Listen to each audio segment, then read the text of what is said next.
Sahvi Shakram from Super Hope Academy. Today's topic of physical chemistry is about the entropy.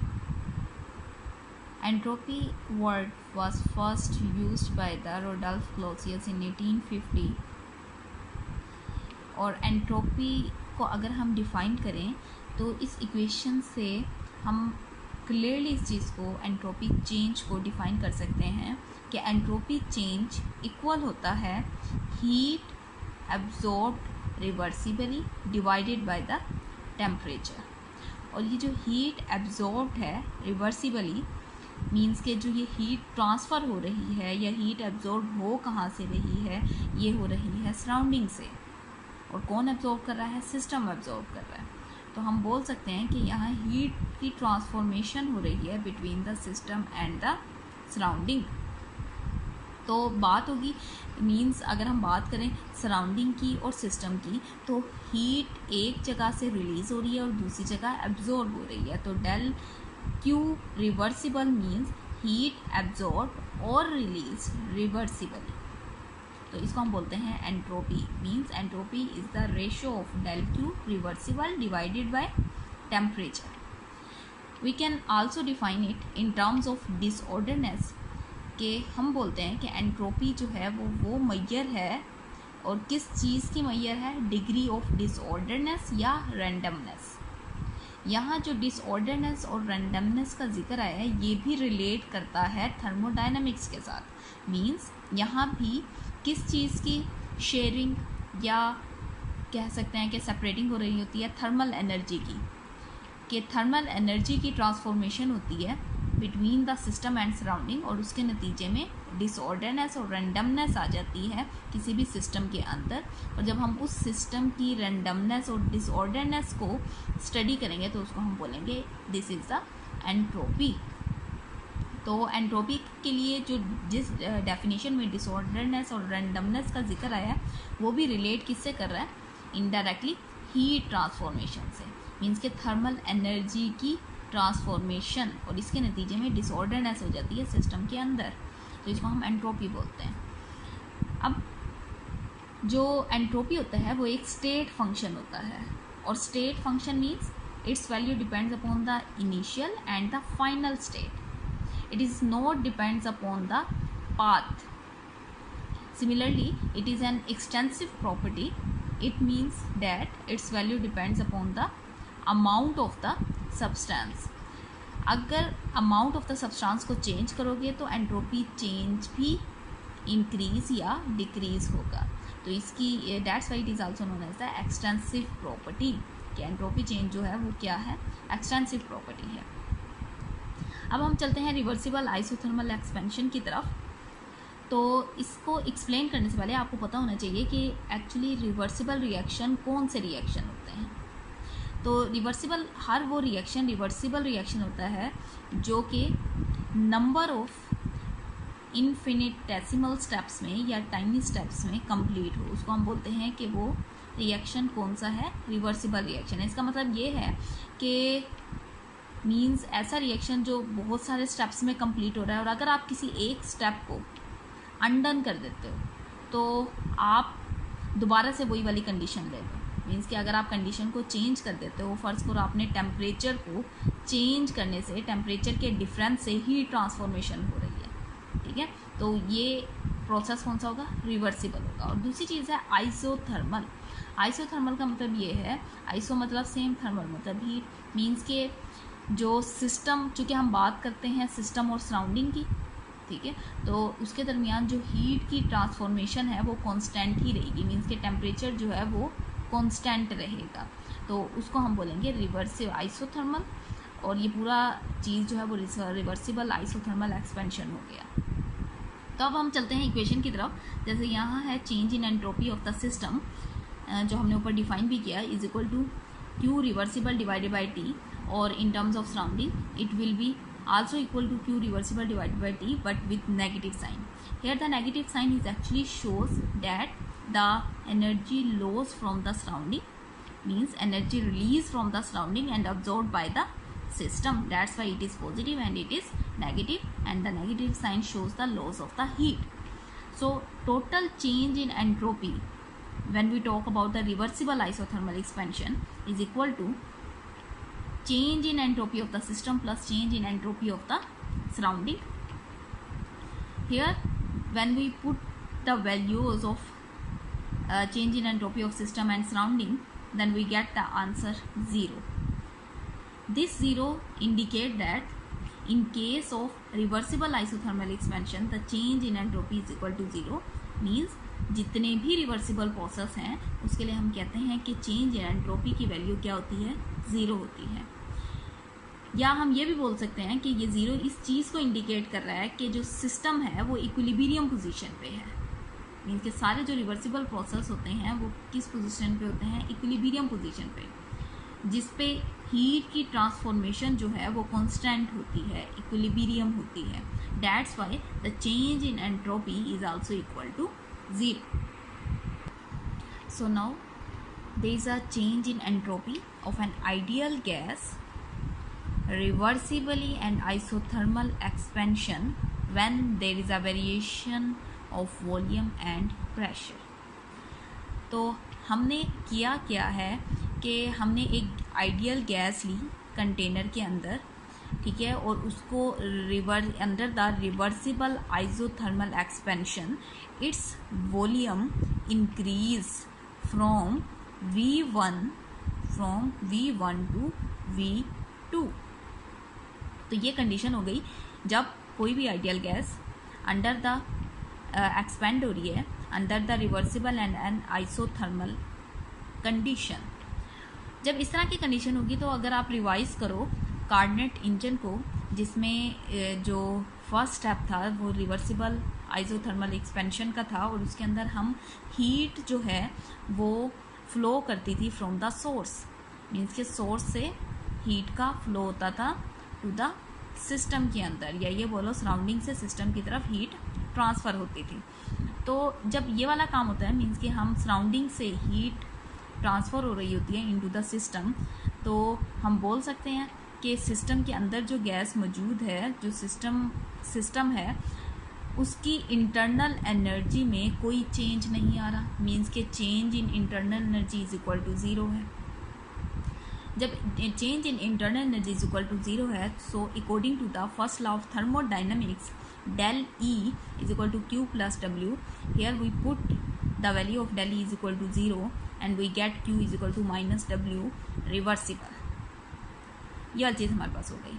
अब हमने यहाँ integrate करना है within a limits, और हमें पता है कि जो वर्क डन है वो इक्वल होता है PV के, मीन्स के PdV। हमने PdV यहाँ पुट कर दिया और V1 V2 लिख दिया। इंटीग्रेट कर रहा है within a limits of V1 to V2। Pressure जो है according to general gas equation is equal to nRT over V, so put this value of the pressure here and we get Q reversible is equal to integrate within a limits from V1 to V2 nRT V dV। Further हमने जब इसको integrate करा, integrate करने के बाद जो हमारे पास answer आया वो है Q reversible is equal to nRT ln V2 divided by V1। तो ये हीट है जो कि कोई भी सिस्टम एब्जॉर्ब करेगा when the condition is reversible, या जब प्रोसेस जो है वो रिवर्सिबल होगा। So we can say that the change in entropy of the system is equal to Q reversible divided by T, and Q reversible heat कितनी heat absorb कर रहा है, इतनी हीट एब्जॉर्ब कर रहा है। When we talk about in terms of volume, temperature से cancel out हो जाएगा और हमारे पास जो आंसर आएगा nRLn V2 divided by V1। अगर इसी इक्वेशन को इन टर्म्स ऑफ प्रेशर हम डिस्कस करें तो P1 ओवर P2, अगर यहाँ देखो तो V2 डिवाइडेड बाई V1 था, लेकिन जब इन टर्म्स ऑफ प्रेशर लिखेंगे तो P1 ओवर P2 आएगा। इसकी वजह क्या है, क्योंकि हमें पता है कि वॉल्यूम जो है वो प्रेशर के इन्वर्सली प्रोपोर्शन होता है अकॉर्डिंग टू बॉयल्स लॉ, तो इसलिए ऊपर P1 और नीचे डिनोमिनेटर में P2 आएगा। सिमिलरली ये था change in entropy of the system, and when we talk about the change in entropy of the surrounding, the value is the same but with opposite sign because the surrounding loses the energy, that's why it gets the negative sign. So जो total in entropy change में आया है, entropy change आई है इन case of the reversible process, वो हमारे पास answer 0 आएगा। जैसे कि हमने पहले भी डिस्कस किया कि जितने भी रिवर्सिबल प्रोसेस होती हैं उनमें चेंज इन एंट्रोपी की वैल्यू क्या होती है, 0 होती है, because these reversible process are in the equilibrium position और इन द इक्विलिब्रियम स्टेट। तो अगर आप यहाँ एक चीज़ नोट करो तो क्या चीज़ आपको पता चली है कि V2 जितना ज़्यादा होगा, ठीक है, चेंज इन एंट्रोपी उतनी ज़्यादा होगी।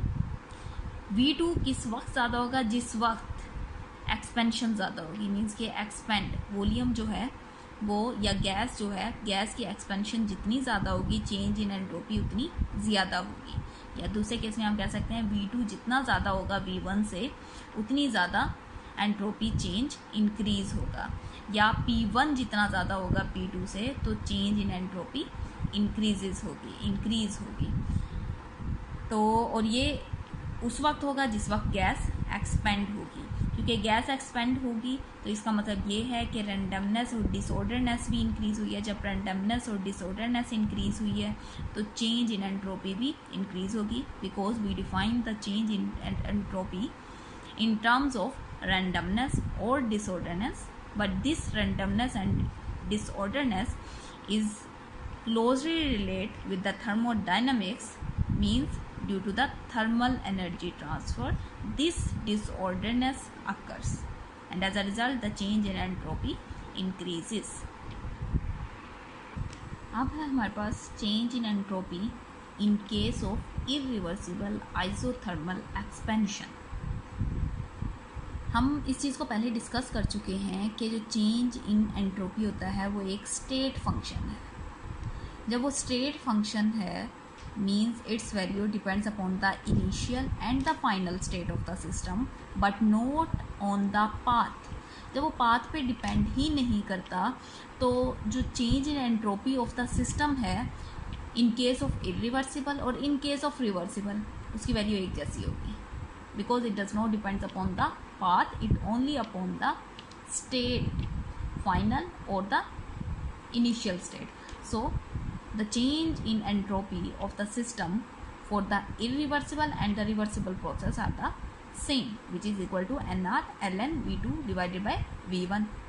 अब चेंज क्या है, मीन्स के अगर entropy change in entropy of the system same है तो रिवर्सिबल आइसोथर्मल एक्सपेंशन में और इरिवर्सिबल आइसोथर्मल एक्सपेंशन में डिफरेंस क्या हुआ। तो डिफरेंस आता है उस वक्त जिस वक्त हम कहते हैं कि रिवर्सिबल प्रोसेस के अंदर एक्सटर्नल प्रेशर होता है, कोई ना कोई एक्सटर्नल फोर्स होती है कोई ना कोई, लेकिन जब इरिवर्सिबल प्रोसेस की बात करते हैं तो इसमें कोई एक्सटर्नल फोर्स नहीं लगती सिस्टम के ऊपर। जब कोई external force from the surrounding act नहीं कर रही होगी सिस्टम के ऊपर तो सिस्टम को कोई वर्क डन ही नहीं करना पड़ेगा। जब वर्क डन नहीं करना पड़ेगा तो कोई चेंज इन इंटरनल एनर्जी भी नहीं आएगा, मीन्स के वर्क डन भी इज इक्वल टू 0 और change in internal energy which is del E is equal to 0। जब ये दोनों चीज़ें 0 हो गई तो according to first law of thermodynamics which is equal to del E is equal to Q irreversible plus work done irreversible. तो यहाँ values put करो, जब यहाँ वैल्यूज़ पुट करेंगे मीन्स कि ये वाली चीज़ भी आपकी वर्क डन भी 0 के इक्वल है, तो जो हीट आएगा, हीट का ट्रांसफॉर्मेशन आएगा वो भी 0 होगा, मीन्स के कोई हीट ट्रांसफ़र हो ही नहीं रही सराउंडिंग से सिस्टम के अंदर in case of irreversible expansion. So कोई एक्सटर्नल फोर्स ही नहीं लग रही, कोई हीट ही का फ्लो ही नहीं हो रहा। तो del S the change in entropy है in the surrounding is equal to heat which is Q irreversible divide by T, and Q की वैल्यू जो है वो 0 है, 0 divide by T means 0, means के जो change in entropy of the surrounding है वो 0 है। कोई हीट की ट्रांसफॉर्मेशन सराउंडिंग के साथ, या ये बोल सकते हैं कि सराउंडिंग के साथ कोई चेंजेस नहीं आ रहे एंट्रोपी में, तो del S surrounding is equal to 0 हो गया। तो total change in entropy in case of the irreversible process is equal to change in entropy of the system plus surrounding. तो हमने वैल्यूज़ पुट की और वैल्यूज़ पुट करने के बाद जो हमारा टोटल चेंज इन एंट्रोपी आई है वो आई है N R L N V two over V one. तो इसका मतलब क्या है कि जब हम इरिवर्सिबल आइसोथर्मल एक्सपेंशन की बात करते हैं तो इसके केस में जो चेंज इन एंट्रोपी है वो हमेशा ग्रेटर दैन 0 होगी, means for all the irreversible process the change in entropy is greater than 0। तो हमने reversible and for the irreversible process change in entropy को क्या चेंज इन एंट्रोपी के मुतालिक क्या कंक्लूजन निकाला कि जब हम रिवर्सिबल प्रोसेस की बात करते हैं तो चेंज इन एंट्रोपी ज़ीरो के इक्वल होती है, और for all the irreversible process the change in entropy is always greater than zero. तो यहाँ से एक क्वेश्चन का आंसर क्लियर होता है, और वो क्वेश्चन क्या है कि हम बोलते हैं कि यूनिवर्स की जो एंट्रोपी है वो इंक्रीज़ कर रही है कंटिन्यूसली। तो वो ऐसा है क्यों? क्योंकि हम यूनिवर्स में देखते हैं कि जितने भी प्रोसेस हैं वो इरिवर्सिबल हैं। सारे प्रोसेस क्या है? इरिवर्सिबल प्रोसेस हैं।